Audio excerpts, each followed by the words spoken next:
I'm Sasha, you're watching Mini PC Pro TV, and today we're taking a look at the VIA Openbook reference design.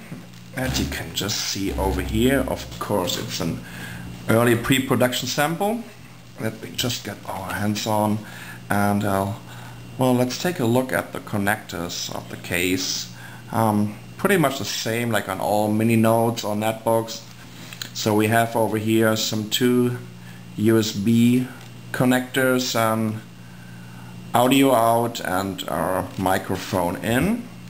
Over here's a pretty interesting one because you can switch between Wi-Fi and WiMAX, and we have a little microphone right here, card reader, and on the side a third USB 2.0 port, Ethernet connector, VGA out, and the ordinary Kensington key lock. I think one of the main differences compared to all the other mini nodes is that we have another webcam or camera on top of the netbook or mini node of the Openbook. I think the design looks very natural, very ergonomical.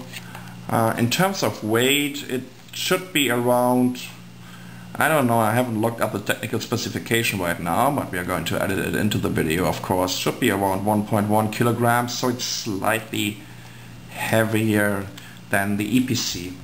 Well, let's see how it looks like. Let's see, it's an 8.9 inch screen, so it seems to be the generic screen size for mini nodes and netbooks in these days. So, well, at least that's what we saw on Computex, even though there have been also a couple of 10.2 inch mini nodes and netbooks. The keyboard size is comparable to the size of the Asus EPC. We have a slightly smaller touchpad, even though there's still plenty of space on this case.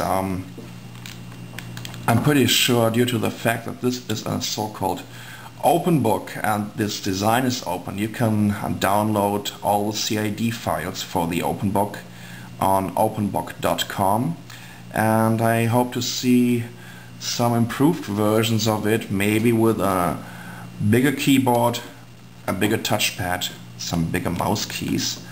But it's already looking pretty promising. So I have to tell you, this version is running Windows Vista. It comes with a VRC7M processor, the clock speed of 1.6 GHz, and it has 1 GB of system memory and a 30 GB standard hard drive. So the Openbook is not using an SSD right now. So let's just do a little boot time check.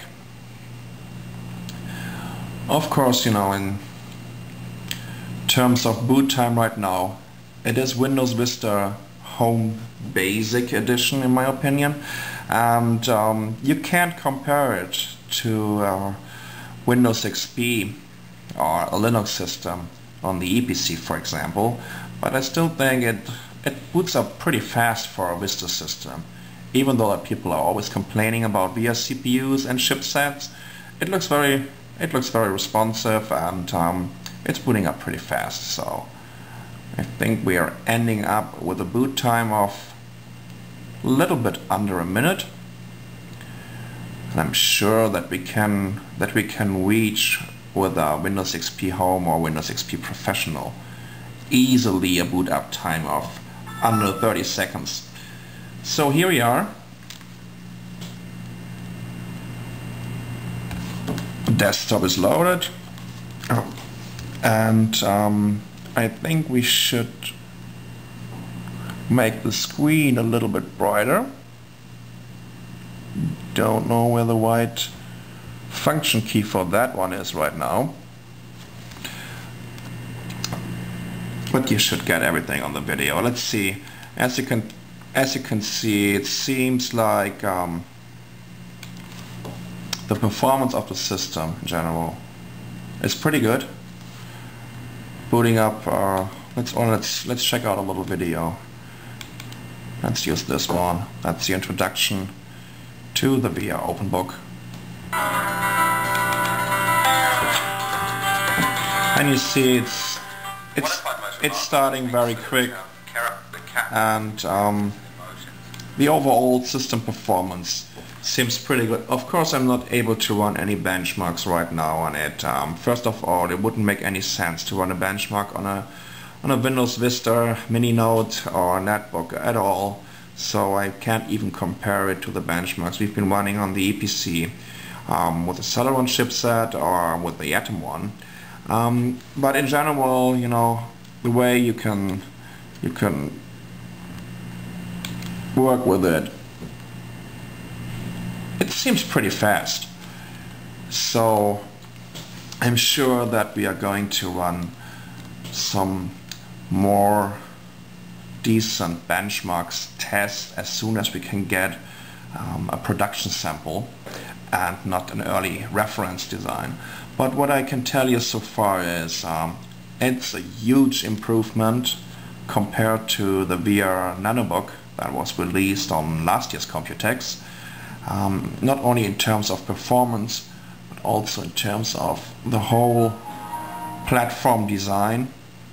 The whole infrastructure is just a big improvement. I mean, if I'm turning this one around a little bit, that's some really very fancy schmancy design, some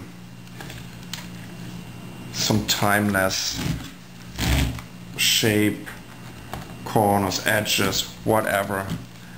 I like it. It would be great to see improved version with a bigger keyboard, with a bigger touchpad, and but it looks pretty promising.